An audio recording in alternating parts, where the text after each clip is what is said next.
for that Philip Belcher-Hayes. We're going to stay with this story. Olivier Guetta is Managing Director of Global Strat, which is a geopolitical risk and security firm. He now joins me on the line. Good evening to you, Olivier. Good evening, Damien. Was Spain expecting some kind of terrorist attack, and had alerts already been very high? Yes. I mean, since 2015, Spain had upped its terror threat level to number 4 on a scale of 5.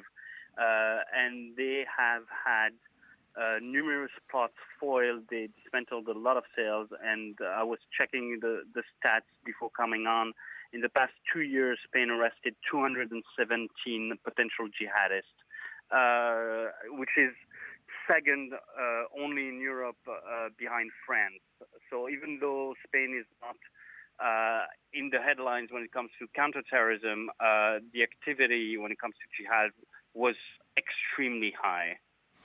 Now, will you tell me, Olivier, we heard about it a little bit earlier on from Tony Connolly, about the connection that's now being made between a suspected gas explosion in a nearby town 2 days ago and what happened yesterday?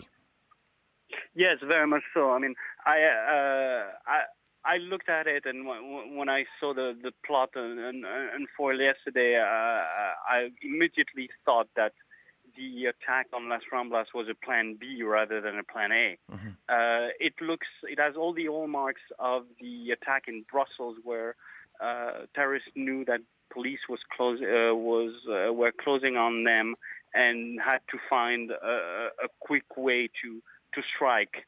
It seems that way, but what is really concerning is that compared to the other attacks, we're talking about a cell potentially composed of 12 people that flew under the radar and had a bomb factory, and were planning on, either a truck laden with explosives, actually 2 trucks laden with explosives, ramming people and making them blow up. So that's another ball game compared to the, I would say, the low sophisticated attacks we've seen in the past. Chillingly, it seems you talk there about all of those arrests and all of those plots that have been foiled, and they've got lucky once, in their mind, lucky, to use that phrase, yesterday. It is chilling to think that no matter the intelligence and no matter the work that the security forces put into trying to foil future attacks, that it's virtually, as we now know, it has been said before, it's virtually impossible to stop, particularly when they use weapons as crude as a rented van. Yes. I mean, there are a couple of answers to your question. The first aspect is, unfortunately, security services across the world have been so underfunded and undermanned that there's no way that they can face the task at hand. I mean, would it make a difference? Would it make a difference, though, is what I'm saying? No matter how well funded or equipped they are, it's virtually, it seems, impossible to foil every possible attack.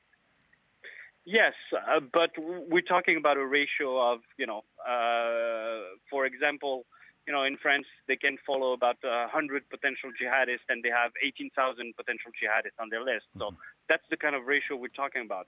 I agree with you that an attack such as Nice, for instance, or London or Berlin would have been virtually impossible to stop. But this one could have,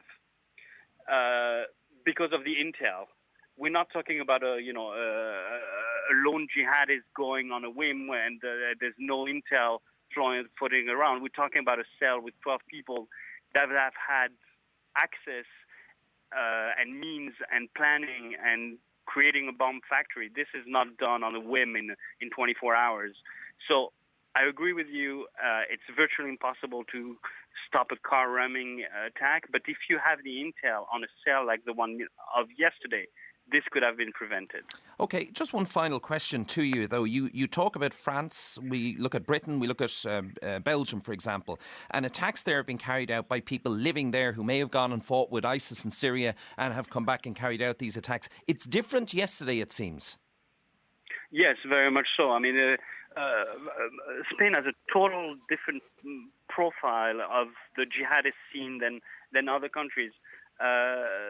Spain has always had an issue with the Moroccan community that immigrated in the 1990s, and some of them were radicalized and got a lot of help from Moroccan security services to basically stop those plots. But we're talking about people that are either born there or residents for a long time, that have either acquired Spanish citizenship or not, but that are really born and bred there. So totally different from the returnees issue and other facts, which makes this attack so much more different from the rest, and should be looked at in that fashion, because it's a different animal, but it's an animal that unfortunately could be replicated in other countries when it comes to homegrown jihad. Okay, we're going to leave it there for the moment. Olivier Gitte, who's Managing Director of Global Strat, thank you very much for joining us on that story. After the break, Rio tickets.